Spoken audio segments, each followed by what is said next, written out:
Le cheval qui ne veut pas avancer.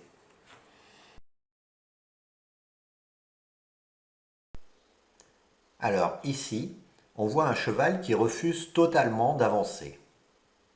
C'est une forme d'expression du stress assez courante chez les chevaux, mais très mal perçue par la plupart des cavaliers. Je dis toujours, le cheval est comme une cocotte minute. On ne voit rien à l'extérieur, mais ça bout à l'intérieur.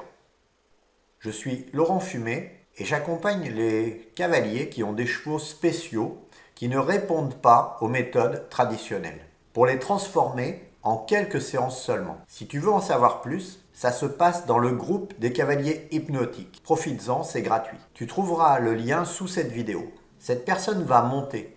Le cheval ne réagit pas du tout, bien décidé à rester immobile. Il faut bien comprendre que ce n'est pas un comportement normal pour un cheval.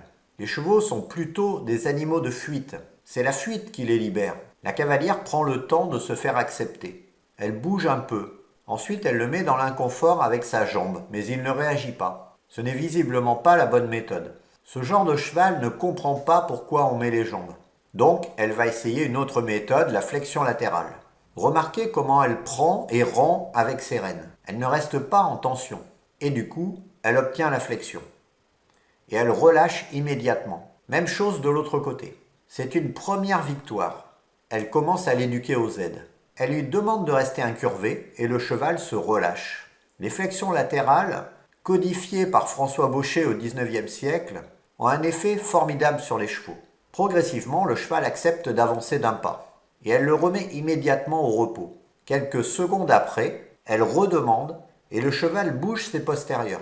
Elle réussit déjà à associer flexion latérale et déplacement des postérieurs, ce qui est un résultat remarquable. Personnellement, je serais descendu depuis longtemps pour faire comprendre au cheval que c'est ça que je veux. Elle essaye de le faire avancer avec les jambes, mais ça ne fonctionne toujours pas. Je pense que le cheval est plus réceptif à la main qu'à la jambe. Donc elle pourrait, si elle voulait, le faire avancer avec les mains. Mais progressivement, elle y arrive. Et voilà, c'est parti. Le cheval accepte de se libérer et trouve son confort dans le mouvement en avant. Remarquable travail. Évidemment, ça, vous pouvez le faire sur plusieurs jours.